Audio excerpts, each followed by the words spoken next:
The simple answer is this. It appears that most people who've had coronavirus continue with some level of immunity for months. However, that level of immunity varies person to person, and our experts say that the vaccine will only help with that immunity.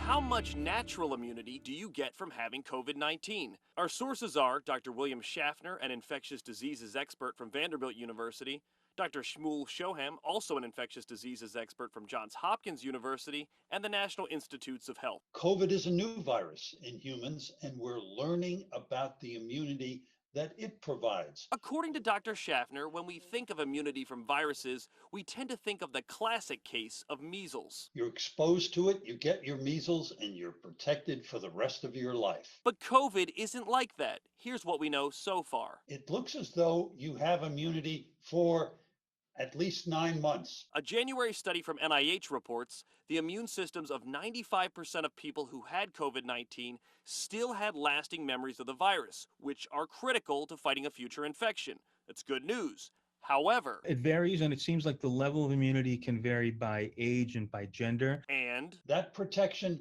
may not cover all of the variants, particularly that South African variant. That's why most medical experts suggest if you've had the virus, you should still get the vaccine. So having somebody who's had the infection and then gotten the vaccine on top of that, that is super protective.